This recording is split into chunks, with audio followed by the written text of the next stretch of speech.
पिछले हफ्ते अगर आप मेरे साथ थे तो हम यीशु के लहू के बारे में सीख रहे थे कि यीशु का लहू आप अपने घरों तक कैसे ले जा सकते हैं।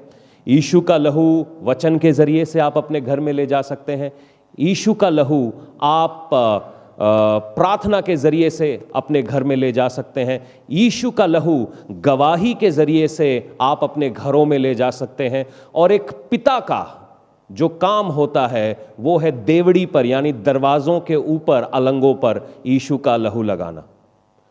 माता का काम होता है कि घर की देखभाल करना ताकि कोई बंदा वो जो दरवाजे जिस फाटक पे वो लहू लगाया है उसके बाहर ना चला जाए। तो हम माता पिता दोनों का काम रहता है इसके अंदर। कई बार हमने यीशु का लहू लगाना तो कैसे है वो हमने सीख लिया, मगर मैं और आज इसके फायदे को बताना चाहता हूं। जब हम लहू की बात करते हैं पुराने नियम से और नए नियम से भी, तो वहां पे अंग्रेजी की बाइबल में एक शब्द आता है अटोनमेंट। अटोनमेंट का मतलब है सिद्ध किया गया, यानी ऐसा कर लीजिए लहू से साफ किया गया। वो जो शब्द है ब्लड अटोनमेंट, यानी कि लहू के जरिए साफ किया गया। और इसकी जो नींव है, कई लोग समझते हैं कि ये लेवी व्यवस्था की एक कहानी है और वहां से इसकी नींव है। नहीं, इसकी नींव जेनेसिस से है, यानी कि उत्पत्ति से।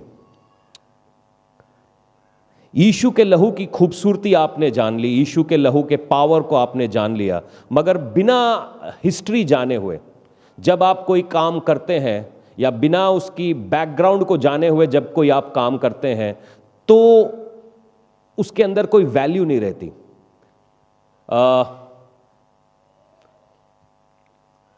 कितने लोग अपनी शादी में तलवार लेके जाते हैं? जिन्होंने शादियां की हैं, मसीह में शादियां की हैं, कितने लोग अपनी शादियों में तलवार लेकर पहुंचे? भाई शाबाश, पहुंचे होंगे, बता नहीं रहे मुझे। क्यों पहुंचे भाई? कौन से डाकू घूम रहे हैं बाहर? कौन तुम्हारी बीवी को उठा के लेके जा रहा है? मुझे बोल देते, मैं चलता तुम्हारे साथ। तलवार क्यों रखी? क्योंकि सब रखते हैं, ये फैशन है जी। और फिर तलवार शादी के अगले दिन वापस भी कर दी उनको 150 रुपए देके। तो तलवार दिखाने के लिए क्यों रखी भाई? कम से कम 150 रुपए बचा लेते। क्योंकि हमने इसकी हिस्ट्री को कभी जाना नहीं कि तलवार हम क्यों लेकर जाते हैं, कहां लेकर जाना है, क्यों लेकर जाना है, इसीलिए वो फैशन है। उसी प्रकार से कई क्रिश्चियन मैरिजेस में आपने देखा होगा वो औरतें वेल लगाती हैं। हाँ, वेल लगाती क्रिश्चियन मैरिज। वेल मतलब क्या बोलते हैं उसको? सेहरा नहीं होता, वो घूंघट जैसा कुछ होता है, मगर चेहरा दिखता है। क्यों लगाते हैं? हमने कभी पूछा नहीं है। हाँ, रीत बोलते उसको। हमने कभी पूछा नहीं, हमें पता नहीं वचन में इसका क्या मतलब है। औरत ने सफेद कपड़ा ही क्यों पहनना है? ब्लू क्यों नहीं पहन सकती? पिंक क्यों नहीं पहन सकती? इतने सारे कलर्स होते, वो क्यों नहीं पहन सकती? व्हाइट ही क्यों? कभी हमने इसके बारे में सोचा नहीं, पूछा नहीं, वचन नहीं मालूम है। इस कारण से अभी हाल ही में कुछ बपतिस्मे हुए और प्रभु का धन्यवाद है, उनकी जिंदगियां अच्छी हैं। अचानक से जैसे ही बपतिस्मे होते हैं पूरे धारीवाल में न्यूज़ फैल जाती है, बपतिस्मा हो गया, बपतिस्मा हो गया। जैसे कई बार ऐसे होते हैं ना घर में, मतलब बैड एग्जाम्पल है, जैसे ही बच्चे होते हैं ना फरीदाबाद में, तो मैं वहाँ से ना बोल देता हूँ लोगों को घर से भाग जाओ, अभी मांगने वाले आने वाले हैं। और वो ताली बजा बजा के मांगते हैं। मैं थोड़ा बहुत तो ठीक है, समझ में आया, दे सकते हैं। जब वो ताली बजाने लगते हैं ना फिर डर लगने लगता है। फिर वो जो तुम बोलोगे उसको मतलब वो बोलेंगे आपको देना पड़ेगा, नहीं तो फिर ड्रामा स्टार्ट हो जाता है। तो उसी प्रकार से धारीवाल में ऐसे कुछ जन हैं, वो पहुंच गए कहीं पर और वो कहते तुम लिपस्टिक लगाते हो, सफेद कपड़े नहीं पहनते, तुम्हारा बपतिस्मा कैसे हो गया? अब ये क्या बताऊं मैं उनको। और ये सारी बातें, बेबुनियाद बातें चल रही होती है क्योंकि हमने इसकी हिस्ट्री को कभी जाना नहीं, हमने कभी पीछे उसको पढ़ा नहीं, कभी समझा नहीं। और बिना सोचे समझे जब लोग ऐसी बातें कर रहे होते तो मेरे दिमाग में सवाल जा रहा होता है, यार ये क्या कर रहे हैं, इन्होंने कभी थोड़ी मेहनत तो करी होती, थोड़ा सोचा तो होता। अगर थोड़ा सा सोच लेते तो शायद हम आशीषित हो जाते, शायद हमारे दिमाग में कंफ्यूजन नहीं रहता। हम सवाल गलत जगह पर पूछ रहे हैं। उसी बात को मैं परसों जब हम ऊपर गए तो आपने देखा होगा कि वेल डिगर्स में कुछ भी चीज़ें हम फेंकते नहीं हैं। आपके पास कुछ भी फेंकने लायक है, आप हमें दे दो, उसके गमले बना देंगे हम। तो ऐसे ही हमने गमले बनाए थे, कुछ कोल्ड ड्रिंक जो हम गर्मियों में पीते हैं उनके हमने गमले बनाए और उनको उसके अंदर हमने कुछ फूल लगाए। अब मुझे मालूम नहीं उन फूलों को क्या कहते हैं, मगर वो धूप में लाल सा फूल उनके अंदर खिल जाता है। तो वो गमले हमने यहाँ सीढ़ियों पे रखे हुए थे और कुछ दिनों से उन गमलों में फूल नहीं आ रहे थे। फिर मैंने राजू को बोला उनको ऊपर रखते, तो हमने ऊपर छत के ऊपर उनको रख दिया, फिर भी उनके ऊपर फूल नहीं आ रहे थे। और ये बात शायद वेडनेसडे की है या थर्सडे की है। तो मैं ऐसे ही प्रेयर करते करते बाहर गया, उन गमलों के ऊपर मैंने देखा, तो गमलों के ऊपर मैं क्या देखता हूं, एक लेयर पूरा जो सूखे हुए डंठल हैं उन्हीं पत्तों का, उसी पौधे का एक सूखा हुआ पार्ट उन गमलों के ऊपर पड़ा हुआ है। और मेरे दिमाग में आया, यार इनको हटा देता हूं। तो मैंने वहां से उनको लिया और नीचे फेंक दिया, बात खत्म हो गई। 2 दिन के बाद उस गमले के अंदर फूल निकलने लग गए। वही पौधे थे, मगर वो पौधे सूख गए थे, जड़ से अलग हो गए थे, उनमें जान नहीं थी। तो मैंने उसको अलग करके फेंक दिया। और जस्ट इतना सा किया, कुछ चीजें जो हमारी जिंदगी में, जिनमें शायद कोई उसका हिस्ट्री नहीं है, कोई जड़ नहीं है, कोई उसके अंदर कोई मतलब रेलेवेंस नहीं है, अगर वो चीजें हम अपनी लाइफ के अंदर रखे रहेंगे तो फूल कभी नहीं आएगा। एक छोटा सा काम, मैं ना तो माली हूं, ना मुझे इतने पौधों के बारे में पता, मैं शौकीन हूं, मैं करता रहता हूं, कुछ ना कुछ नया करने की कोशिश करता रहता हूं। तो ये जो गंदगी थी, जब मैंने इसको अलग किया, ऑटोमेटिकली मैंने उसके अंदर कोई खाद नहीं डाला, कोई पानी नहीं डाला, कोई उसकी जगह चेंज नहीं की, उसके अंदर फूल आने लग गए। कहीं ऐसा हमारी जिंदगियों के साथ तो नहीं हो रहा कि जो चीजें हमें फेंक देनी चाहिए वो हमने रखी हुई हैं, इसकी वजह से हम फ्रूटफुल नहीं हो रहे? क्योंकि परमेश्वर बैठा ही इसलिए है कि वो हमें फलवंत करे।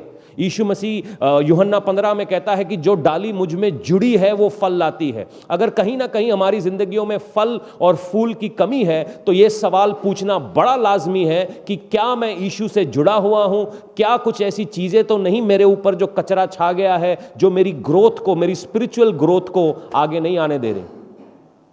स्पिरिचुअल ग्रोथ, अगर आपको पैसा चाहिए तो आपको स्पिरिचुअल ग्रोथ चाहिए, अगर आपको तरक्की चाहिए आपको स्पिरिचुअल ग्रोथ चाहिए। क्योंकि यूहन्ना दो यूहन्ना में ऐसा लिखा है कि आप जैसे आत्मिक रीति से तरक्की करेंगे।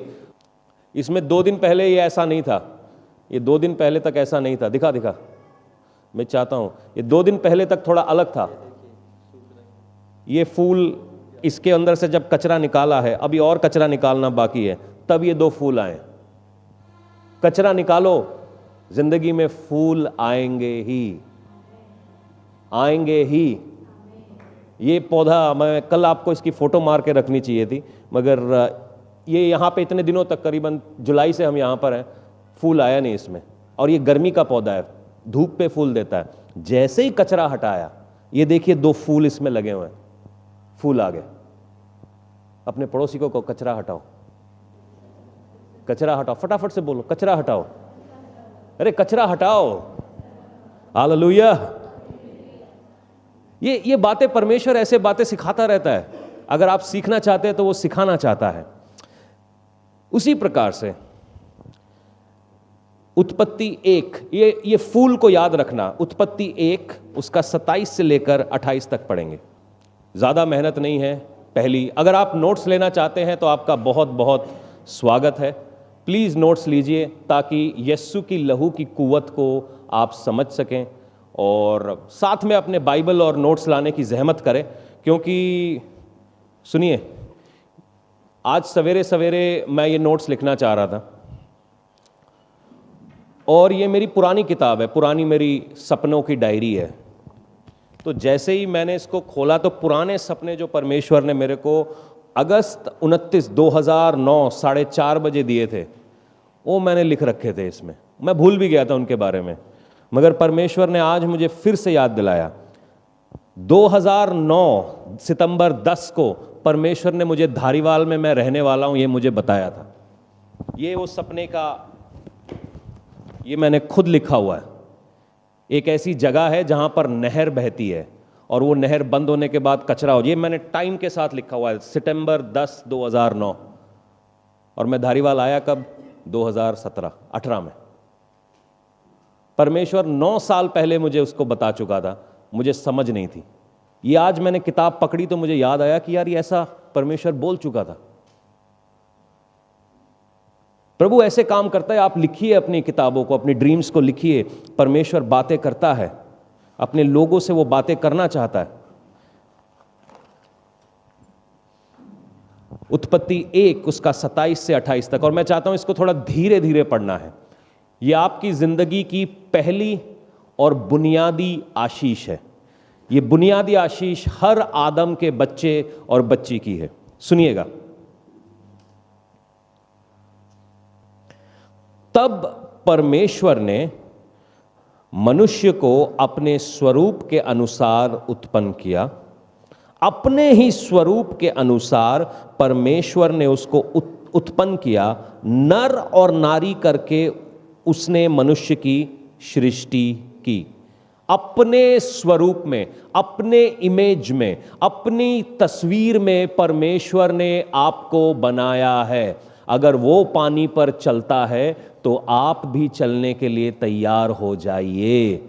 अगर वो बीमारों को चंगा करता है तो वो यूं कहता है कि तू भी कर सकता है। अगर वो मौत को हरा सकता है तो परमेश्वर यूं कहता है वो कुवत, वो पावर मैंने तुझे भी दी है कि तू हरा सकता है। वो दुष्ट आत्माओं को हिला सकता है तो आप भी हिला सकते हैं। ये आपकी बुनियादी आशीष है। कोई तो कहे मुझे समझ आया। शैतान नहीं चाहता कि आप इन बुनियादी बातों को समझें। वो नहीं चाहता कि आप इन बुनियादी बातों को सीखें, क्योंकि जैसे ही इन बुनियादी बातों को आप सीख जाएंगे, आपकी लाइफ में बहुत पावर फ्लो करने लगता है। शैतान आपको शायद आपके पेट में कोई तकलीफ है, हाय मेरे पेट में तकलीफ है, मेरे पेट में, अरे मैं परमेश्वर के स्वरूप में बनाया हुआ हूं। In the name of Jesus get healed. Heal हो जाओ यीशु के नाम में, हील हो जाओ यीशु के नाम में। ये बातें हमें पता नहीं चलती। हमारे मन के अंदर इतने जख्म, इतनी वो तकलीफें शैतान ने डाल रखी हैं कि हमारे को खुद ही हम कंफ्यूज्ड हैं। और कंफ्यूजन का जो ओरेटर है, जो लिखने वाला है, वो शैतान है। बात सुनिएगा, 28वीं आयत को हम साथ पढ़ेंगे।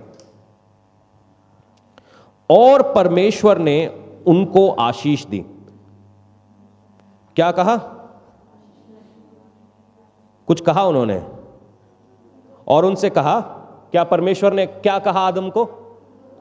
फूलो फलो, फूलो फलो, फूलो, फूलो नहीं, फूलो फलो, फूलो फलो। ये परमेश्वर ने आपको हुक्म दिया है। आपको फलवंत होना ही पड़ेगा। ये आपकी सीरत में है। जैसे सांप डसता ही है, वो उसकी सीरत में है। फलवंत होना आपकी सीरत में है। मेरी बात समझ में आई है? फूलो फलो। उसने ये नहीं पूछा तेरा नाम क्या है, तेरा पापा कितने टाइम से मसीह में है, कौन है, किधर से। फूलो फलो, दैट्स इट, सिंपल। इसको और कॉम्प्लिकेट मत करिए। कॉम्प्लिकेशन, मैं ले हैंड के बाद ही फूलूंगा और फलूंगा, नहीं। ये आपकी बुलाहट है। आपको फूलना ही है, फलना ही है। कॉम्प्लिकेशन आदमी लेकर आता है। परमेश्वर ने कोई कॉम्प्लिकेशन नहीं रखी। फूलो फलो। मेरी बात समझ में आ रही है? बोलो मैं फलवंत होने वाला हूं। Okay, hallelujah. और पृथ्वी पर भर जाओ और उसको अपने वश में कर लो। किसको अपने वश में कर लो? किसको? इसका मतलब पृथ्वी पे काबू पाना पड़ेगा। आप जाके सो जाएंगे, काम की जगह पर नहीं जाएंगे, अपने घर के अंदर आपका एटीट्यूड बड़ा ढीला सा है, जो आ रहा है घुस रहा है, बाहर निकल रहा है, जो कुछ जो मन चाहे हो रहा है, आपको काबू रखना पड़ेगा। अगर परमेश्वर ने आपको एक सुई भी दी है तो वो सुई के ऊपर आपको काबू रखना पड़ेगा। वो यूं कहता है वश में कर लो। हम किसको वश में करने के लिए लगे हैं? पत्नियां अपने पति को, पति किसी और को, चल रहा है यहां खेल। परमेश्वर ने कहा है पृथ्वी को वश में कर लो। जो चीजें आपने पृथ्वी के अंदर क्या क्या देखते हैं आप? पृथ्वी की पंजाबी में पृथ्वी नू की कहते हैं? धरती। धरती में की वेख दे हो? की वेख दे हो तुही? की सबको बोल जागो। अभी मैं जैसे पैसे की बात करूंगा ना, सर के बल खड़े हो जाएंगे। धरती में क्या क्या देखते हो? वैसे पैसा भी देखते हो? पैसा कहीं बाहर से तो आया नहीं, आसमान से, धरती में ही आया। हवा, समुंदर, ये तो बाद की बात है। पंछी, ये अब वहां पर मत जा अभी। पृथ्वी का मतलब क्या है? आप हवा, मौसम, सारी चीजों को आप अपने काबू में रख सकते हैं। परमेश्वर ने कहा काबू कर लो, तुम क्यों नहीं करते?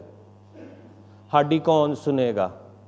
तू ही अपनी नहीं सुन दे, और किसी ने की सुनना है? आप खुद जान जाओ कि मैं प्रभु का बेटा हूं, मैं चीजें काबू कर सकता हूं। आप काबू कर पाएंगे, कर पाएंगे। एक बार पता नहीं क्या था, शायद हमने दिसंबर की मीटिंग रखी थी जब गगनदीप आने वाला था, बादल हो गया था। शायद 2019 की 18 या 19 की बात है, मुझे याद नहीं, 19 की बात है। पूरे दिन बादल। हमने रात को प्लान करके रखा है, मीटिंग होने वाली है क्रिसमस की। मैंने कहा प्रभु आज अगर बारिश हुई तो हो गया हमारा खेल चौपट। पर मैं हमने प्रार्थना की, परमेश्वर ने वो बादल हटा दिए। काबू कर सकते हैं हम, काबू कर सकते हैं हम। अगर एलिया बारिश ला सकता है और उसके कहने पे बारिश रुक सकता है, तो परमेश्वर ने वो कुव्वत आपको दी है। मगर हमारी जबान में क्या है? हम झूठ बोलते हैं, झूठ बड़ा बोलते हैं। जैसे ही आपने झूठ बोला, आप शैतान के पाले में आ गए। आप अपनी जबान का इस्तेमाल परमेश्वर की महिमा के लिए करें। आप देखेंगे आपकी जबान का कोई भी वचन जमीन पर परमेश्वर गिरने नहीं देगा, गिरने नहीं देगा। हालेलुया। वो यूं कहता है काबू में कर लो। पहले हम स्वरूप में हैं, फूलो फलो, और पूरी पृथ्वी को अपने काबू में कर लो। आगे की चीजें हैं, समुद्र की मछलियां, आकाश के पंछी और पृथ्वी के रेंगने वाले सब जंतुओं पर क्या करो? क्या रखो? अधिकार रखो। सांप तुम्हें काट नहीं सकता,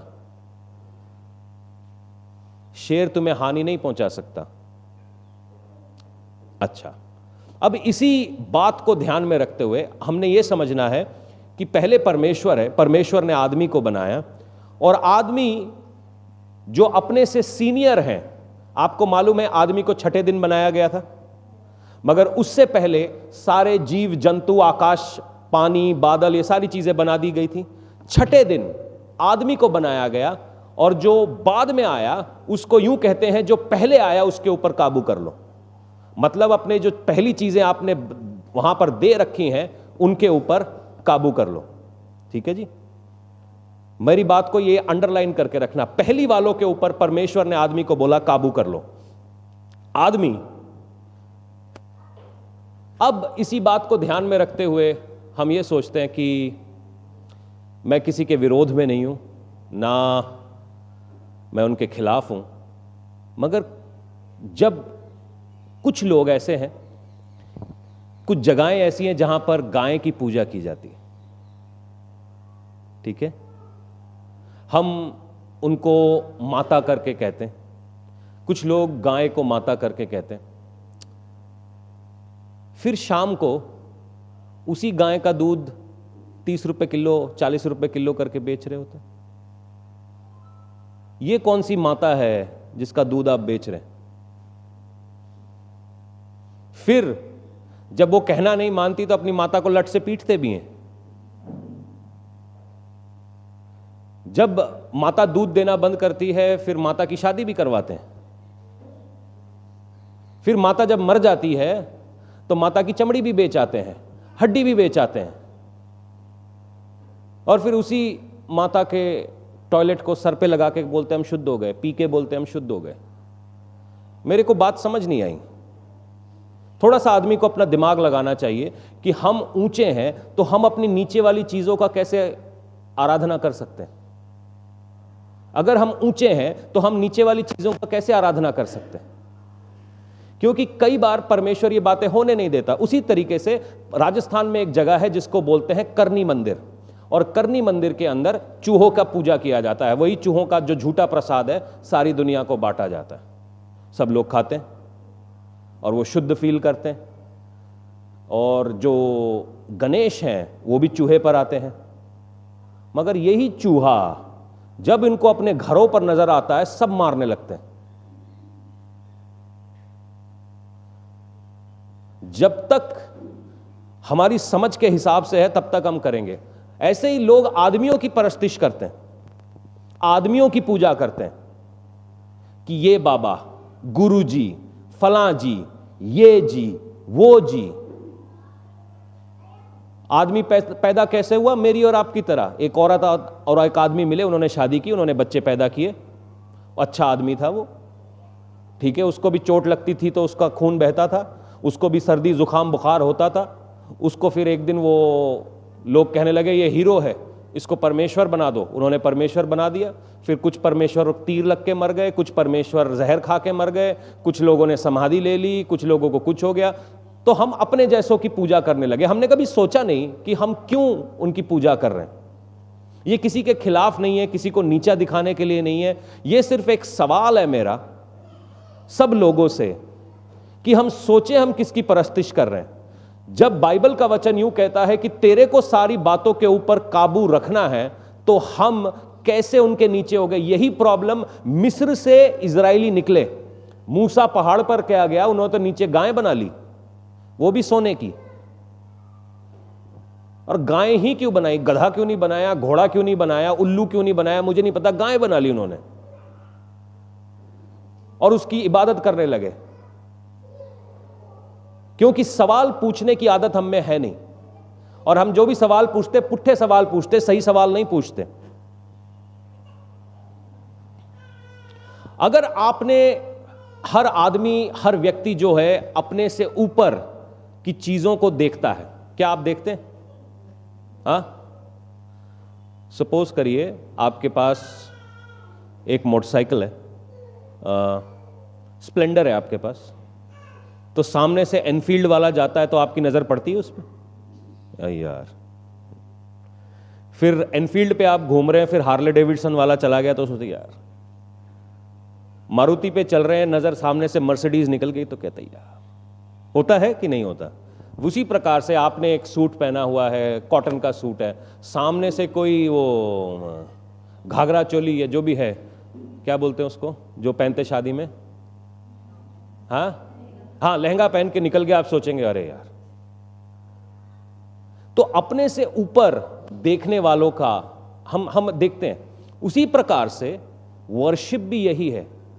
वर्शिप भी हम आसमान को देखते हैं, वो आसमानी परमेश्वर जो आसमान में है, जिसने हमें बनाया है, हम उसको देखते हैं। मगर कई बार हम, मतलब हमारी नज़र शायद किलोमीटर 2 किलोमीटर तक जाती है, उसके बाद नज़र जाती नहीं। तो हम जो भी आमने सामने मिल गया, गाय, गधा, घोड़ा, बैल, चूहा, चींटी, इंसान, थोड़ा सा भी जो ढंग का मिल गया, थोड़ा सा हमारे लेवल से ऊंचा, हम उसकी परस्तिश करने लग जाते हैं। जिसको हमें काबू में रखना था, जब आप उसकी परस्तिश करने लग जाएं तो बॉस गड़बड़ है। आपने अपने पैसे काबू में रखने थे, मगर पैसे आप काबू में रख नहीं पाए, अब पैसों के चक्कर में आप मारे मारे फिर रहे हैं, बॉस गड़बड़ है। आपने अपनी सेहत को संभालना था, जब आपकी जवानी थी, आपने कम तेल घी खाना था, मगर अभी खा खा के हमने अपने अंदर कोलेस्ट्रॉल और डायबिटीज बना दिया, कुछ गड़बड़ है। जब लोग बोलते हैं कच्चा चावल मत खाओ, मगर आप कच्चा चावल खा खा के पेट के अंदर और किडनी के अंदर स्टोन बना चुके हैं। हम पंजाबी हैं, आदत से मजबूर हैं, तो फिर आप ऑपरेशन भी कराओ, वो भी आदत की बात है, क्योंकि दादा, नाना, चाचा सब कराते आए। जिस चीज के ऊपर आपने कंट्रोल रखना था, परमेश्वर ने कहा है आप कंट्रोल के लिए बुलाए गए हैं, हम कंट्रोल रखते नहीं। और क्योंकि हम कंट्रोल रखते नहीं, उसके बाद पास्टर जी प्रेयर कर दो। सुनिएगा, कहानी आगे ऐसे बढ़ती है कि रेंगने वाले जानवरों के ऊपर भी आदम को कंट्रोल रखना था, मगर रेंगने वाला एक जानवर ज्यादा स्मार्ट था। क्या बोलते, चातरी, चौधरपुर वाले क्या बोलते, चौधरपुर, चातर, क्या पंजाबी में क्या बोलेंगे, चातरी दिखाता था। चातरी दिखा दी उसने, और चातरी दिखा दी और खुद तो बाहर गया ही गया, उन दोनों को भी साथ ले गया।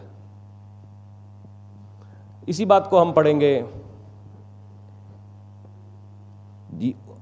उत्पत्ति 3 के 21 में। अब ये चातरी दिखाने के बाद क्या हुआ, ये सारी बातें मैं आपको पहले भी बता चुका हूं कि हव्वा ने एक फल खाया, फल खाने के बाद आदम को दिया, आदम ने फल खाया, और फल खाते ही इन दोनों की आंखें खुल गईं। और सबसे पहला चीज जो आदम अपने लिए बनवाता है वो है लहंगा। इसीलिए लहंगा बड़ा महंगा है। उत्पत्ति 3 का 7 यूं कहता है, तब उन दोनों की आंखें खुल गई और उनको मालूम हुआ कि वे नंगे हैं, इसीलिए उन्होंने अंजीर के पत्ते को तोड़ जोड़कर अपने लिए लंगोट बना लिए। किसका पत्ता तोड़ा जोड़ा गया? यीशु मसीह ने कौन से वृक्ष को श्राप दिया? क्या कोरिलेशन है दोनों के बीच में? आदम को पृथ्वी के ऊपर अधिकार रखने के लिए बोला गया कि भाई कंट्रोल रखो इस जगह के ऊपर, और वो जो अंजीर का पेड़ था वो भी कंट्रोल के अंदर आ रहा था, क्योंकि पृथ्वी के अंदर एक पेड़ लगाया गया जिसके ऊपर कंट्रोल रखना था। अब जो चीज तुम्हारे नीचे है और तुम उसके पीछे छुपने लग जाओ तो बॉस कंट्रोल आपके हाथ में नहीं है, कंट्रोल आपके हाथ में नहीं है। कुछ लोग बड़े बढ़िया बहाने लगाते हैं। कई बार हम बहाने लगा, कितने लोगों ने आज तक बहाना लगाया? ईमानदारी से बताना। ओके, बहाना क्या होता है? सर आज मेरा पेट ठीक नहीं है, मैं ऑफिस नहीं आ सकती। सर बोलेंगे ओके ठीक है, आपका पेट ठीक नहीं, आराम करिए। 3 दिन के बाद ऑटोमेटिकली पेट गड़बड़ हो जाता है। होता है कि नहीं? मुझे बुखार है, मैं काम पे नहीं आ रहा। अच्छा ठीक है जी, बुखार है, ओके। पता है वहां पे क्रिकेट मैच चल रहा है, सब लोग आराम से बैठ के क्रिकेट मैच देख रहे हैं, मगर मुझे बुखार है। 2 दिन के बाद वही बुखार हो जाता है। क्यों? क्योंकि जिसको आपने काबू में रखा था आपने सर पे, परमेश्वर ने आदम को वो अंजीर का पेड़ दिया था ताकि वो उसको काबू में रखे, मगर आदम तो उस अंजीर के पेड़ के पीछे छुपने लग गया। बहुत सारी लोग हैं जो हमारे बीच में बैठे हैं जो चीजों के पीछे छुपे हुए हैं। मैं की करूं, मेरा पापा अमीर नहीं है ना। कहां लिखा है तुम्हारे पापा को अमीर होना है? अगर तुम्हें सक्सेसफुल होना है तो तुम्हारे पापा को अमीर होना है, यह कहां लिखा हुआ है? आपको नहीं पता ना, मैं ज्यादा पढ़ा लिखा नहीं हूं। अच्छा जी, जो अनपढ़ है वो कामयाब नहीं है। मैं कुछ समय पहले सचिन तेंदुलकर की कहानी आपको बता रहा था। उसकी क्वालिफिकेशन कौन पूछता है उससे जाके, कितने पढ़े हो? उसका बल्ला बोलता है। तो हम छुपते हैं, बहाने के पीछे छुपते हैं। जो चीजें हमारे को चलानी थी हम उनके पीछे छुप जाते हैं। कुछ लोग अपनी पत्नी के पीछे छुप जाते हैं। पास्टर जी मैं काम इसलिए नहीं करता ना, मेरी बीवी मेरा साथ नहीं देती। मतलब साथ मतलब क्या करेगी? सवेरे उठ के तेरा ब्रश करा के तेरे को भेजेगी कंघी करके, उठ जा। पास्टर जी आपको पता नहीं मेरे घर से सपोर्ट नहीं है। मैं सपोर्ट का मतलब की होता है? मतलब की करे तेरे लिए, मतलब क्या करे? मतलब तेरे को चेन वेन लगा के कहीं भेजे? हम अपनी कमजोरियों के पीछे छुप रहे हैं। आदम ने भी एक अपने से नीचे चीज ली जो उससे नीचे था और उससे अपने लिए छुपने का औजार बना लिया। वही अंजीर का पौधा यीशु मसीह देखता है और यीशु मसीह जानबूझ के उस अंजीर के पौधे को, उस पेड़ को श्राप देता है, क्योंकि वो मौसम से पहले स्टाइल मार रहा था। उसमें फल नहीं था मगर वो स्टाइल मार रहा था। कितने लोग स्टाइल के दीवाने हैं? स्टाइल चलना चाहिए, बाकी कुछ चले ना चले। और आधी दुनिया स्टाइल में मर गई। स्टाइल खत्म ना हो हमारा। यीशु मसीह ने वो स्टाइल देखा, कहता है ये इस लायक नहीं कि इसका स्टाइल चल पाए, get down in the name of Jesus, मैंने हट यहां से। वो हट गया वहां से। क्योंकि कई बार हम जब चीजों को फूलता और देखते हैं अपने मौसम से पहले, जो उनकी कुवत नहीं है, जो उनकी क्वालिटी नहीं है, और वो फलने लगती है, तो हमको लगता है ये सही है। कितने लोगों को मालूम है कि स्मगलिंग का धंधा ऐसे चलता है, चिट्टे का धंधा ऐसे चलता है। एक दिन में आप लखपति करोड़पति बन सकते हैं। तो आपको लगना है सब लोग चिट्टा बेच रहे हैं, हम भी बेच लेते हैं, क्या जाता है। ऐसे कई विश्वासियों को मैं जानता हूं धारीवाल में, जो चिट्टे का धंधा करते हैं, संडे को चर्च पहुंच जाते हैं, दशमांश भी देते हैं। पास्टर को भी पता है वो चिट्टे का धंधा कर रहे हैं, उनको भी पता है, उनके गांव में भी पता है, कोई टेंशन नहीं है, किसी को कोई टेंशन नहीं है। आपको मेरी मजबूरी का नहीं पता पास्टर जी, मुझे पता है। उसके बाद सुनिएगा, तो आदम ने अपने छुपने के लिए, यानी अपने लिए कवरिंग बना ली, जबकि भजन संहिता 91 यूं कहता है कि यहोवा मेरा छुपने की जगह है, वो मेरा शरण स्थान है। आदम ने अपनी जगह, वो जो यहोवा की जगह थी, वो एक पेड़ को दे दी कि ये मुझे छुपा लेगा, ये मेरी गलतियों को छुपा लेगा। हालेलुया। आप किसके पीछे छुपे हुए हैं? इस सवाल का जवाब आप अपने लिए खुद ढूंढ लीजिएगा कि मैं किस चीज के पीछे छुपा हुआ हूं, किस चीज के पीछे मैंने अपनी नाकामयाबी, किस चीज के पीछे मैं अपने पाप को, किस चीज के पीछे मैंने अपनी गलतियों को छुपा के रखा है। तो ये आज आपके लिए होमवर्क है। उसके बाद क्या होता है कि परमेश्वर आदम से मिलने आता है, और जब हम उत्पत्ति 3:21 खोलते हैं तो वहां पर एक काम होता है कि परमेश्वर एक जानवर से के चमड़े को लेकर आदम को ढक देता है। जानवर के चमड़े से को प्यार से तो ले ही लिया होगा, ऑब्वियसली जानवर मारा होगा और उससे कपड़े बनाए होंगे और आदम को ढक दिया। यहां से शुरुआत होती है ब्लड अटोनमेंट की, यानी कि रक्त से शुद्धिकरण। वो कपड़ा आदम ने पहन लिया और जो लहू था उसके घुटनों के नीचे बहने लगा, और उसके पाप को परमेश्वर ने क्षमा किया और उसको बोला कि अब तुम यहां से बाहर निकलो, तुम्हारी जिंदगी खत्म नहीं करूंगा, मगर तुम यहां से बाहर जाओ। श्रापित कौन हुई? जमीन। कई बार हम सोचते हैं कि परमेश्वर की हम पाप को छुपा लेते हैं। एक पुरुष होने के नाते अगर पाप को आप घर में लेकर आए हो तो पाप आपके घराने को खाएगा जरूर। आदम ने क्या काम किया? आदम ने नाफरमानी की, हुक्म को ना माना। जो कुछ भी वचन में लिखा है, जो कुछ भी आपने बाइबल से सीखा है, जब कभी भी आप उसको मानते नहीं हैं, दैट इज सिन, वो पाप है। वचन के खिलाफ जाना पाप है।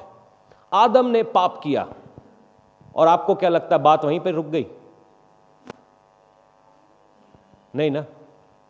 आगे जब हम पहुंचते हैं तो हम देखते हैं काइन और आबेल के बीच में कि काइन को और आबेल दोनों गिफ्ट लेके परमेश्वर के पास पहुंचते हैं, और काइन जो है अपने भाई के सर के ऊपर मारता है और उसके भाई का लहू बहने लगता।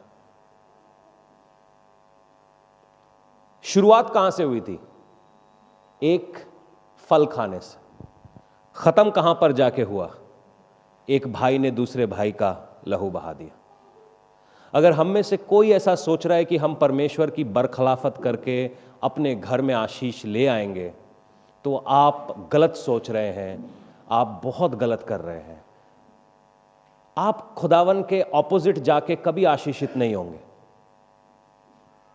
मेरी बात को आप जरा ध्यान से सुनिएगा। लेवी व्यवस्था उसका 17 का 11 यूं कहता है, क्योंकि शरीर का प्राण लहू में रहता है, और उसको मैंने तुम लोगों को वेदी पर चढ़ाने के लिए दिया है कि तुम्हारे प्राणों के लिए प्रायश्चित किया जा सके, क्योंकि प्राण के कारण लहू ही से प्रायश्चित होता है। तो आदम के ऊपर जो जानवर की चमड़ी लगाई गई थी, वो जानवर की चमड़ी से लहू बह रहा था, और उसके कारण से आदम का जो है पाप क्षमा किए गए। पुराने नियम में एक पर्व मनाया जाता है जिसको पासओवर कहते हैं। और पासओवर का पर्व इस प्रकार से होता है कि साल के एक समय जो महायाजक है वो अति पवित्र स्थान में, जहां पे वाचा का संदूक रखा है, जा सकता है। तो वहां पर जाने का तरीका क्या है वो मैं आपको पिछले बार बता चुका हूं कि वहां पर सबसे पहले एक पला हुआ बछड़ा मंगाया जाता है, बछड़े को काटा जाता है, उसका लहू कटोरे में लिया जाता है और वो अति पवित्र स्थान पे उसको 7 बार छिड़का जाता है ताकि जो इज़राइल है उसके पाप क्षमा किए जाएं। उसके बाद और ये बछड़े को काटने से पहले उसके ऊपर हाथ रख के ले हैंड्स करना पड़ता है। और ले हैंड्स का मतलब ये होता है कि मेरे पाप ट्रांसफ़र किए जाएं इस बछड़े के ऊपर। और इसीलिए मैं कहता हूँ हर किसी से ले हैंड्स ना कराया करो जिसका जीवन आपको पता नहीं है, जिसके आगे पीछे का आपको पता नहीं है। ले हैंड्स ना कराया करो, कोट अनकोट, ठीक है जी। उसके बाद 2 बकरे की बछड़े लिए जाते हैं और उनके ऊपर वो डाला जाता है, पर्चियां डाली जाती हैं। और एक बकरी के बछड़े को जिसकी पर्ची आती है, एक बकरी के बछड़े को वापस से काटा जाता है। उसका लहू शुरू से लेकर आखिर तक एक रास्ता बनाया जाता है जहां पर बलिदान की वेदी और जितनी वेदियां लगी हैं उनके ऊपर वो लहू लगाया जाता है ताकि रास्ता साफ किया जा सके अति पवित्र स्थान में जाने का। इसीलिए यीशु जो परमेश्वर का मेमना है यूं कहता है, मार्ग सत्य और जीवन मैं ही हूं, मेरे बिना कोई प्रभु यीशु तक नहीं जा सकता। वो जो मार्ग बनाया गया है वो यीशु के लहू के जरिए से बनाया गया है। मेरी बात आपको शायद समझ नहीं आ रही, मगर ये बड़ी इंपॉर्टेंट एक टीचिंग है। और एक जो बकरा जिसके नाम पे पर्ची आती है उसके सर के ऊपर एक लाल धागा बांधा जाता है, रिबन बांधा जाता है और उसको जंगल में छोड़ दिया जाता है। ये पासओवर का पर्व है। उत्पत्ति 4:11 में पढ़ेंगे, जब कभी भी लहू किसी आदमी का, किसी बेगुनाह का लहू गिरता है जमीन पर तो क्या होता है। इसीलिए अब भूमि जिसने तेरे भाई का लहू तेरे हाथ से पीने के लिए अपना मुंह खोला है उसकी ओर से तू शापित है। भूमि जिसने भाई का लहू पिया है, किसके हाथ से? काइन के हाथ से। जब कभी भी बेगुनाह लहू बहता है वो श्राप लेकर आता है। अबॉर्शन कराना इसीलिए मना है। अबॉर्शन समझते हैं? गर्भपात, किसी का बच्चा गिरा देना, ये मना है क्योंकि वो बेगुनाह लहू है। अगर कभी भी ऐसा कुछ हुआ है तो आप माफी मांगिए और परमेश्वर से कहिए मुझे माफ करें। वो यूं कहता है का लहू जो जमीन पर गिरा है इंसाफ मांग रहा है। सुनिएगा, अब काइन को दिमाग रखते हुए आप प्रभु यीशु के सलीब पर जाने को देखिएगा। उनको मारा गया, उनकी बखियां उधेड़ दी गई, पेट से उनकी चमड़ी निकाल दी गई, उनको ऐसे कैटनाइन टेल से मारा गया, उनको कोड़े लगे, उनकी पूरी पीठ उखड़ी हुई थी, सर पे से लहू बह रहा था और उनको मारा जा रहा था, दाढ़ी नोच ली गई थी। बाइबल यूं बताती है कि उसका चेहरा पहचानने योग्य नहीं था, उसका चेहरा पहचानने योग्य नहीं था और उसको सलीब पर चढ़ा दिया गया। सुनना, यीशु की आराधना क्यों होनी चाहिए? यीशु तो क्या आपको लगता है बाइबल में, पूरी बाइबल में, चारों गॉस्पल के अंदर और उसके बाद जितनी भी इंजील है, कहीं पर एक जगह भी नहीं लिखा है कि यीशु का लहू जमीन पर गिरा? क्या यीशु का लहू जमीन पर नहीं गिरा होगा? जब इतनी बुरी तरीके से उस आदमी को मारा जा रहा है, क्या उसका लहू जमीन पर नहीं गिरा होगा? फिर पूरी गॉस्पल में क्यों नहीं लिखा कि उसका लहू जमीन पर नहीं गिरा? क्या यीशु का लहू पुकार के इंसाफ क्यों नहीं मांग रहा था? क्योंकि यीशु ने सबसे पहला काम जैसे ही वो सलीब पर था, वो यूं कहता है कि ये नहीं जानते ये क्या कर रहे हैं, इन्हें माफ करो। यीशु आदमी नहीं था, वो परमेश्वर था। क्योंकि यशाया 9 में लिखा है कि कंवारी गर्भवती होगी और वो एक बच्चे को जनेगी जिसका नाम अद्भुत युक्ति करने वाला होगा और प्रभुता उसके कंधे पर होगी। आप मुझे हिस्ट्री में बता दो कि कौन ऐसा आदमी है जो कंवारी के गर्भ में से पैदा हुआ। लोग हमारा मजाक उड़ाते हैं, ऐसी मरियम हमारी गलियों में गली गली घूम रही हैं। मुझे बता दो, सारे वेद पुराण जो भी तुम्हें मिलता है उखाड़ के देख लो, एक आदमी बता दो पूरी हिस्ट्री में जो कंवारी के गर्भ में से आया हो। एक आदमी बता दो, एक गुरु बता दो कि जो किसी कंवारी के गर्भ में से पैदा हुआ हो। प्रभु यीशु ही प्रभु है, उसके सिवा कोई प्रभु नहीं है। इसीलिए उस बंदे की इबादत हम करते हैं। वो बंदा नहीं, वो खुदा है, वो खुदा का इकलौता बेटा है और इसीलिए उसकी इबादत करते हैं। हम किसी पत्थर के पीछे नहीं जाते, किसी मूरत के पीछे नहीं जाते, किसी जानवर के पीछे नहीं जाते, हम वो जिंदा खुदा के पीछे जाते हैं। यीशु का लहू, सुनो,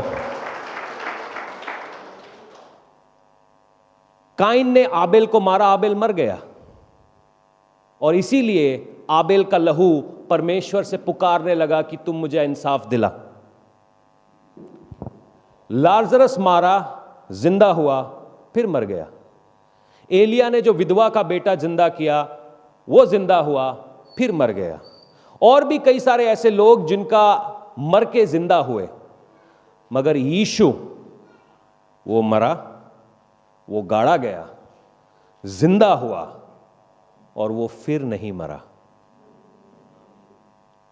क्योंकि तो जो जिंदा है उसका लहू कैसे इंसाफ मांग सकता है? वो तो मरा ही नहीं है, वो तो परमेश्वर के दाहिने हाथ में बैठा है। अगर वो मर जाता तब लहू इंसाफ मांगता, मगर वो तो मरा ही नहीं है, वो जिंदा है। इसीलिए उसका लहू इंसाफ नहीं मांगता, बल्कि हमारे लिए रास्ते को साफ करता है कि जिस लहू के जरिए से यीशु, अरे इब्रानी 12 खोल लो फटाफट से। अब कोई पूछे ना ताडे यीशु ने क्यों मानने या, उन्होंने सारा जवाब दे दें की मिलिया कि तू ही बता दो ऐसा कोई जड़ा बंदा होए जो ऐदा कर चुका है। इब्रानी 12 का 24 हम पढ़ेंगे। कलाम यूं कहता है, और नई वाचा के माध्यम, सुनिएगा, जो अगले हफ्ते हम प्रभु भोज करने जा रहे हैं, वो प्रभु भोज क्या है? कई बार हम प्रभु भोज को, क्योंकि हमें उसकी हिस्ट्री नहीं पता, इसलिए हमारे को उसकी वैल्यू नहीं होती। बहुत सारे लोग बपतिस्मा लेने के बाद, क्रिश्चियन अपने आप को कहने के बाद, प्रभु भोज में हाथ इसलिए नहीं लगाते क्योंकि वो डरते हैं। डरते क्यों हैं? क्योंकि आप अपने जिंदा खुदा को, अपने पिता को जानते नहीं हो, इसीलिए हम डरते हैं। जितने मसीह आज इस कलीसिया में बैठे हैं, अगर आप उस जिंदा खुदा को जानते हो जिसने आपके लिए लहू बहाया है, तो प्रभु भोज से कभी पीछे नहीं हटना, क्योंकि वो उसके लहू में नई वाचा है। और वचन यूं कहता है,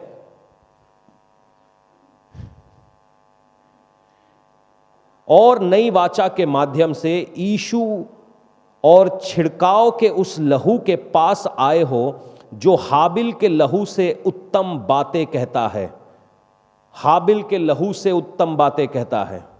हालेलुया, हालेलुया। वो हाबिल के लहू से उत्तम बातें कहता है। हाबिल का लहू इंसाफ मांगता है, मगर यीशु का लहू हमारे गुनाहों को साफ करता है। वो छिड़काव का लहू है, हाबिल का लहू गुनाह का लहू है। यीशु का लहू मेरे ऊपर मेरे गुनाह को मिटाता है। कोई बात किसी के समझ आ रही है? आप में से कई लोग बाबाओं के पास गए होंगे, तांत्रिकों के पास गए होंगे, कभी ना कभी। मैं गया था, मैं यीशु को नहीं जानता था।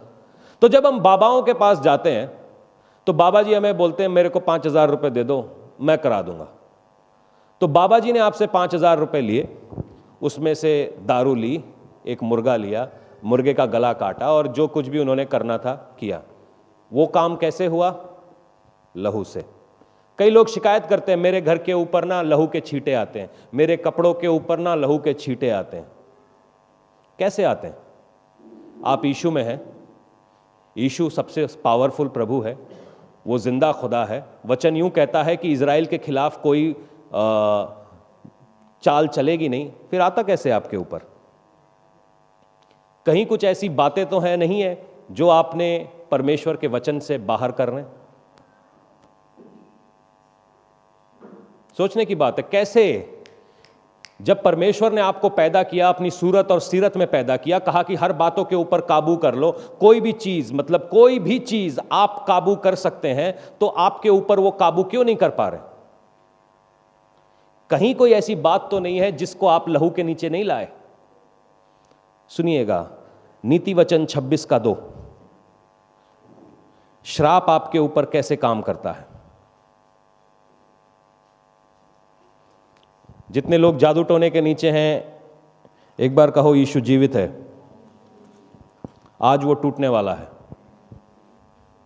सुनिएगा, पहले मैं 26:1 से पढ़ना चाहता हूं। धूप काल में हिम यानी कि बर्फ और कटनी के समय जल का पड़ना, वैसे ही है मूर्ख की महिमा भी ठीक नहीं होती।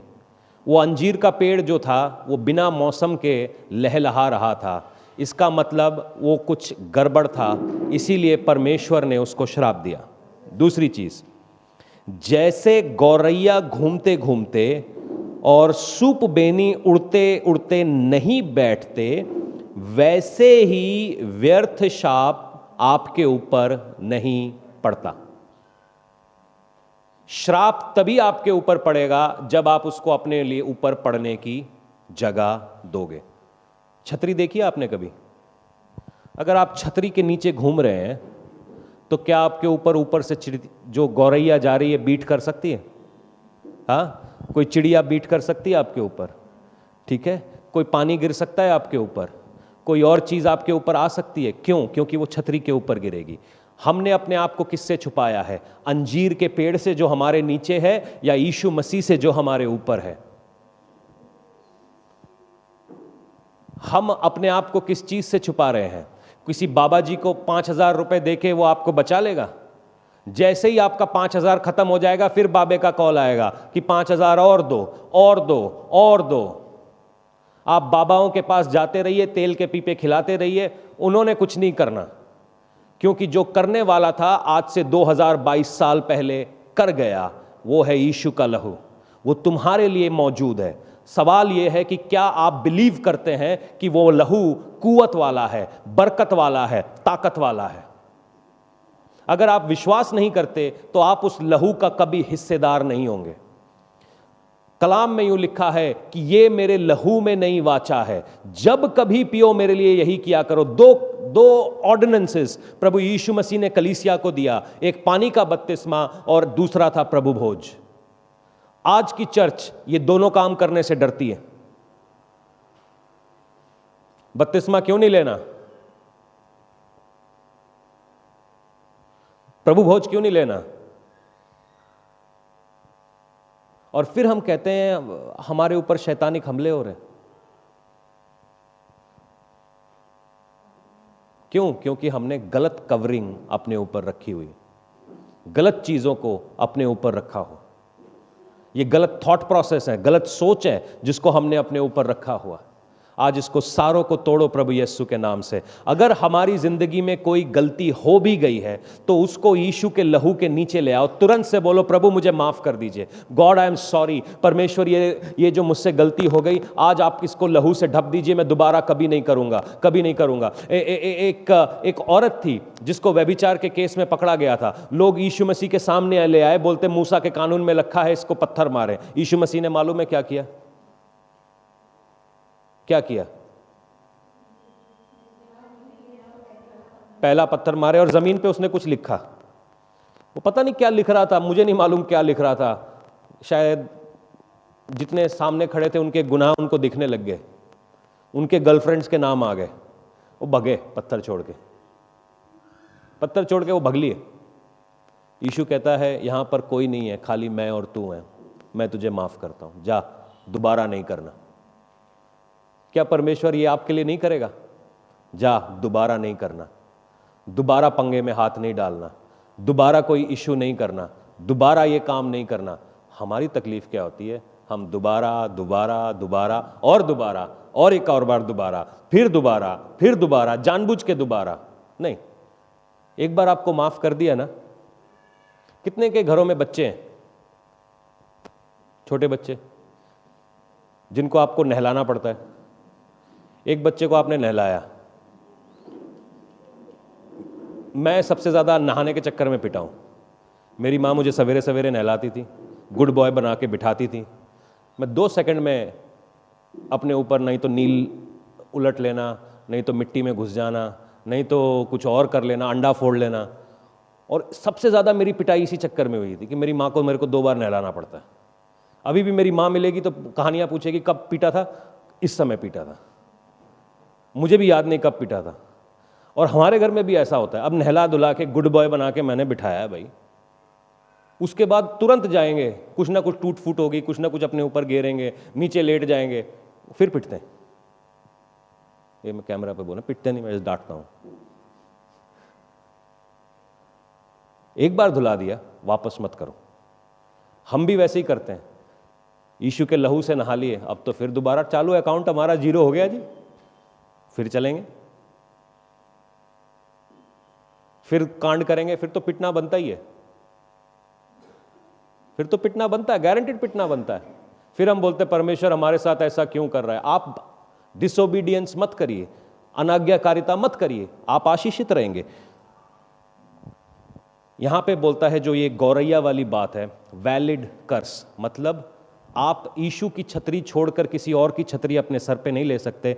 भजन संहिता 91 कहती है कि यहोवा मेरा शरण स्थान है। आप किसकी छतरी के नीचे? नंबर 2, आप कोई गलत काम नहीं कर सकते। आपने गलत काम किए, अपनी छतरी को छोड़ दिया, क्योंकि गलत काम यहोवा की छाया के नीचे नहीं होती। आप भजन संहिता 91 को जब भी आप पढ़ेंगे कि यहोवा मेरा शरण स्थान है, मैं उसके छाये में ठिकाना पाऊंगा, उसके छाये में ठिकाना पाऊंगा। जब भी हम उसके छाये से बाहर जाते हैं, हम उल्टे सीधे काम जरूर करते हैं, और जब भी हम उल्टे सीधे काम करते हैं, हमारे ऊपर गौरैया बीट करके जाती है। ये है विचक्राफ्ट का बेसिक मूल। अगर आज आपकी जिंदगी में कोई ऐसा पाप है जिसको आपने कन्फेस नहीं किया, आपके ऊपर जादू टोना पड़ा ही पड़ा। कन्फेस का मतलब मैं पाप कर रहा था, अब नहीं करूंगा। सॉरी परमेश्वर, मैं पाप कर रहा था, दोबारा एक और बार पाप करने का अपॉर्चुनिटी दे दो।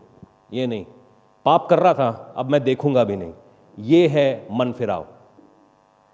पाप कर रहा था, आपका खून है, आप मेरे खून से नहला दो और फिर भी मैं इसी में कंटिन्यू रहूंगा, ये नहीं। जैसे ही आप इस एटीट्यूड में रहते हैं, गौरैया बीट करती करती आपके ऊपर, जादू टोना, दुष्ट आत्माएं, शैतानिक युक्तियां आपके घर में घुसती घुसती। आप यीशु के लहू के नहाए हुए हैं कि परमेश्वर हमने साफ रहना, प्रभु हम तेरी छाया के नीचे हैं, तू हमें संभाल, तू हमें निहार। वो करेगा ही करेगा। मजाल है कि कोई तुम्हें टच करके चला जाए। वचन यूं कहता है कि तुम परमेश्वर की आंख की पुतली हो। मजाल है कोई आपको टच करके चला जाए, करवा दो। अगर आप प्रभु में, वचन में सही खड़े हैं, कितना बड़ा तांत्रिक हो, कितना बड़ा अघोरी बाबा हो, वो तुम्हें टच नहीं कर सकता। करके देख लो, खुला चैलेंज है। आप वचन में खड़े रहिए, यीशु के लहू में छुपे रहिए। आप कहीं घुस जाओ, वो भागेंगे, तुम नहीं भागोगे। लोग अघोर से डरते हैं, अघोर कुछ भी नहीं है। हम तो हर रोज चलते फिरते यीशु का मांस खा रहे हैं। क्या अघोर है? वचन ये है मार्ग, सत्य और जीवन ये है। सुनिएगा, लूका रचित सुसमाचार उसके 9 में हम एक कहानी को पढ़ते हैं। आपका शरीर क्या चीज है? किस चीज से बना है? हड्डी, मांस और लहू से। आपकी जिंदगी की सारी बीमारियां, कोई बीमार है हमारे बीच में? ओह प्रेज गॉड, चंगे हैं सारे, हालेलुया। अगर किसी को कोलेस्ट्रॉल है तो वो किस चीज की प्रॉब्लम है? किस चीज की प्रॉब्लम है? लहू की। आपका लहू संगना हो गया। अगर किसी को ब्लड प्रेशर की प्रॉब्लम है, कोलेस्ट्रॉल बढ़ गया है। अगर किसी को क्या बोलते हैं, शुगर है, तो इसका मतलब क्या है? आपका जो ब्लड शुगर, जो चीनी का काउंट है, आपके लहू में बढ़ गया है। किसी को कैंसर हुआ है, इसका मतलब आपके लहू में खराबी आ रही है। किसी को आर्थराइटिस हुआ है, आर्थराइटिस मतलब घुटने कमर दर्द करने लग गए हैं, इसका मतलब आपका लहू सही से फ्लो नहीं कर रहा। आपकी जिंदगी के सारे प्रॉब्लम जो हैं, जो बीमारियां हैं, अगर 99% जितना मैं सही हूं, वो इसलिए आ रहा है क्योंकि आपका लहू सही से फ्लो नहीं करता। अगर आपके बॉडी में लहू सही से फ्लो करे, एक्सरसाइज का मतलब क्या है, आप 10 मिनट दौड़ोगे, आपका दिल पंप करेगा और आपका लहू आपके शरीर के अंदर अच्छे से फ्लो करने लगेगा, इसका एक्सरसाइज बोलते हैं, और कुछ नहीं है। और क्या है? तो आपकी जिंदगी के बहुत सारे प्रॉब्लम्स, जो बीमारियां हैं, वो इस वजह से हैं क्योंकि आपका लहू सही से फ्लो नहीं कर रहा। इसी को आप ध्यान में रखिएगा। क्या आपकी जिंदगी के हर कोने में यीशु का लहू फ्लो कर रहा है? आपके बेडरूम में, आपके बाथरूम में, आपके किचन में, आपके जहां आप पैसे रखते हैं, क्या यीशु का लहू फ्लो कर रहा है? या खाली यीशु का लहू हमारे ड्राइंग रूम में है, बाइबल हम वही रखते हैं, बेडरूम में हम जो मर्जी में आए करते हैं? क्या यीशु का लहू है वहां पर? क्या आपके घर के कोने कोने में, क्या आपकी जिंदगी के कोने कोने में यीशु का जो बहता लहू है, जो सलीब से बह रहा है, वो फ्लो कर रहा है आपके घरों में? अगर नहीं कर रहा तो प्रॉब्लम है, क्योंकि जहां भी लहू, कभी आपके हाथ में देखा है, कभी नीला पड़ जाता है, अगर कस के रस्सी बांध दूं नीला पड़ जाता है। एक कहानी मेरे को याद आई। एक पहाड़ पे चढ़ने वाला था, तो वो पहाड़ पर, अमेरिका में कहीं पे पहाड़ पर चल रहा था, चढ़ते चढ़ते रात हो गई। तो जैसे ही वो नीचे उतर रहा था, मौसम अचानक से खराब हो गया। वो एक जगह पर रुक गया और रात ही को उसको नीचे उतरना पड़ा। तो जो पहाड़ से उतरते हैं ना, तो उन्होंने अपने बेल्ट बांध रखी होती है, बड़ी कसी हुई बेल्ट होती है और वो हुक्स के ऊपर होती है। तो वो उतर रहा था और रास्ते में, क्योंकि अंधेरा था, बारिश भी हो रही थी, तो उसको पता नहीं चल रहा था वो कितना नीचे उतरा है। और एक जगह पे आके उसकी रस्सी खत्म हो गई और वो नीचे उतर नहीं पाया। तो उसने परमेश्वर से प्रार्थना की कि प्रभु, मुझे एक चांस दे दे, मैं तेरी सेवा करूंगा, मुझे एक बार आज की रात बचा ले, मैं तेरी सेवा करूंगा। परमेश्वर ने उससे कहा, अपनी चाकू ले और अपनी रस्सी काट दे। ये बंदे ने सुनी नहीं, डर गया। प्रभु ने कहा, चाकू ले और जिस रस्सी के सहारे तू लटका हुआ है, उस रस्सी को तू काट दे। ये बंदे ने सुनी नहीं। सवेरे लोग इसको ढूंढते हुए आए तो देखते हैं उसका हार्नेस उसके कमर के नीचे तक इतना कस चुका था कि उसके कमर के नीचे का हिस्सा नीला पड़ गया था और वो किसी काम का नहीं रहा। और सवेरे जब उसको आके लोगों ने उठाया, क्योंकि ये पूरा अकड़ गया था, सांस वांस उसकी चल नहीं रही थी, तो उसको टेक्निकली उसको थोड़ा पैरालिसिस हो गया, उसके नीचे का हिस्सा काम नहीं कर रहा था। तो जब उसको पकड़ा गया तो वो जमीन से महज 5 फुट ऊपर था। डर के मारे उसने वो रस्सी को नहीं काटा और उसके शरीर में लहू बहना बंद हो गया और उसको पैरालिसिस हो गया। जहां कहीं पे भी आपका लहू बह नहीं रहा है, वहां पर बीमारी की निशानी आती है, संकेत है। जहां कहीं पे भी यीशु का लहू आपकी लाइफ में नहीं बह रहा, वहां पर गंदगी होती है। लूका 9 के अंदर हम देखते हैं कि एक स्त्री है जिसको 12 साल से लहू बहने की बीमारी है। जैसा हमने लेवी व्यवस्था में पढ़ा कि लहू क्या है, शरीर का जीवन है। इस स्त्री के शरीर के अंदर से जीवन 12 साल से निकल रहा है। एक यईर बोल के आदमी है, जायरस अंग्रेजी में कहते हैं, उसकी बेटी 12 साल की है। एक औरत को लहू बहने की बीमारी है और एक लड़की बुखार है और वो 12 साल की है, और बीच में यीशु मसीह है। एक औरत जो 12 साल से परेशान है, डॉक्टरों के पास जाके, वैद्यों के पास जाके, ले हैंड्स करवा के, प्रेयर करवा के, डोमेस्टिक मीटिंग करा के वो थक चुकी है और वो किसी बात की परवाह नहीं करती। वो कहती है कि मैं इसका पल्ला पढ़ लेना, मैं जो खुदावन का लहू है उस लहू के कपड़े को मैं पकड़ूंगी और मैं हील हो जाऊंगी। उसने उसका कपड़ा पकड़ा, वो हील हो गई। यीशु यईर के घर में जाता है और उस लड़की के ऊपर हाथ रख के प्रार्थना करता है, वो लड़की चंगी हो जाती। दोनों जगह पर ही मौत है, एक पुरानी पीढ़ी की, एक नई पीढ़ी की। दोनों का सलूशन एक ही है, यीशु। आपकी जिंदगी में प्रॉब्लम कैसी भी हो, किधर की भी हो, कुछ भी हो, उसका सलूशन यीशु है। वो लड़की का सलूशन भी यीशु था और उस औरत का सलूशन भी यीशु था। अगर आज आपकी जिंदगी में कोई प्रॉब्लम्स हैं और आज आप उस यीशु के लहू को समझ पाए हैं कि उसके छिड़कने से शैतान का अधिकार कम होता है, पवित्रताई आती है, और परमेश्वर वहीं होता है जहां पवित्रताई होती है, उसीलिए उसको पवित्र परमेश्वर कहा जाता है। तो वहां पर यीशु के लहू को छिड़क दीजिए। आपकी लाइफ में एरियाज जो हैं, जो पॉइंट्स हैं, जहां पर आपको लग रहा है कि आप ट्रेड नहीं कर पा रहे, वहां पर चल नहीं पा रहे, कामयाब नहीं हो पा रहे, सक्सेस नहीं आ रही है, आशीषें नहीं आ रही हैं, हीलिंग नहीं आ रही है, डिलीवरेंस नहीं आ रही है, वहां पर यीशु के लहू को छिड़कने लगिए। कि परमेश्वर मैं कैसे आगे जाऊं, यीशु का लहू छिड़को। परमेश्वर मैं कैसे आगे काम करूं, यीशु का लहू छिड़को, यीशु का लहू छिड़को। प्रभु आज तक मैं करती रहे हूं, मैं गया, आप अपने आप को सही करो, यीशु का लहू छिड़को। मैं एक्चुअली गवाहियां बताता नहीं हूं बड़ी सारी, खास तौर पे पैसे की। एक तो इनकम टैक्स वालों का रेड ना पड़ जाए, दूसरा लोगों को ऐसा लगता है कि चर्च वाले की तरफ से कुछ, चर्च ने कुछ नहीं किया, इन्होंने अपनी जिंदगी सही की। और गवाहियां आ रही हैं, बड़ी गवाहियां आ रही हैं, मैं शेयर नहीं करना चाहता हूं, क्योंकि जब तक 100% दिख ना जाए मैं कुछ बोलता नहीं है।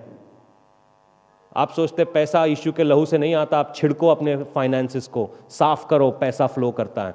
आपकी सेहत सही नहीं है, यीशु का लहू छिड़कने लग जाइए। आपके घर में शांति नहीं है, यीशु का लहू छिड़कने लग जाइए। जिस भी एरिया से आपने यीशु का लहू बाहर रखा है, उस जगह के ऊपर, मैं कैसे, मेरे से गड़बड़ हो गई है, मैंने 4 बॉयफ्रेंड रखे हैं, यीशु का लहू अपने सर पर छिड़को, साफ हो जाएगा तुम्हारा सर। 4 बॉयफ्रेंड नहीं, एक पति चाहिए। 4 गर्लफ्रेंड नहीं, एक पत्नी चाहिए। शादी के बाद भी 4 बॉयफ्रेंड रखे हैं, दिमाग के ऊपर लहू छिड़को। क्या पता पास्टर जी मेरा पति लिपस्टिक नहीं लाके देता, तो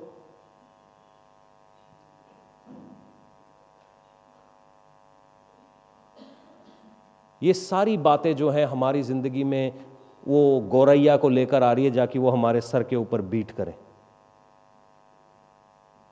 और जब हमारे सर के ऊपर बीट हो जाती है, अरे अरे अरे गंदगी हो गई, गंदगी हो गई। आज परमेश्वर से कहिए, पिता, कोई भी एरियाज हैं आपके लाइफ में, शायद बहुत सारे लोग यहां पर हैं व्यभिचार के सपने देखते हैं, सपनों के जरिए से शैतान आपसे बातें करना चाह रहा है, फॉल्स कम्युनिकेशन करना चाह रहा है। आज अपनी ड्रीम लाइफ को भी, जो आपके सपने का लाइफ है, उसके ऊपर भी यीशु का लहू छिड़को। मैं सोता पता है कैसे हूं कि प्रभु, मैं आने वाले समय को, ये जो टाइम है, जो रात को मैं सोऊंगा, मैं आपके हाथ में देता हूं, जैसा आप चाहें। कितनी बड़ी बात है, कोई बहुत बड़ा तूफान है क्या उसमें? इतना साफ करके नहीं सो सकते, मगर आपके दिमाग में तो चल रहा है, ये जो मैंने अभी टीवी पर देखी है हीरोइन डांस करती हुई, इसी को भेजना। वो अपने घर पे खुशी से एसी के नीचे सो रही है, वो जो आ रहा है तुम्हारे सपने में, वो तुम्हारा, जाने दो, हम कभी और बात करेंगे। बहुत सारे लोगों के स्पिरिचुअल स्पाउसेस हैं, वो देखते अपने शादी किसी और के साथ है, सपने में किसी और के साथ है। ये शैतानिक युक्तियां हैं आपकी शादियों के खिलाफ, आपके बच्चों के खिलाफ। आज इसको तोड़िए, यीशु का लहू छिड़किए अपने सपनों की लाइफ पे कि परमेश्वर, हमसे ये भूल हो गया है। यीशु ने कहा, अगर तुमने देख भर भी लिया, सोच भर भी लिया, शैतान चाहता है तुम गलत सोचो, वचन के बाहर सोचो, वचन से अलग काम करो। आज परमेश्वर का आत्मा आपसे बातें करे, आप परमेश्वर की हुजूरी में आए कि परमेश्वर, हम आपके सामने होना चाहते हैं, प्रभु आपके साथ होना चाहते हैं। परमेश्वर आपकी हुजूरी हमारे ऊपर आए। जिस भी एरिया में, मेरी जिंदगी में अगर यीशु का लहू नहीं है, आज यीशु का लहू छिड़को, क्योंकि वो महायाजक है। इब्रानी 9 बोलता है,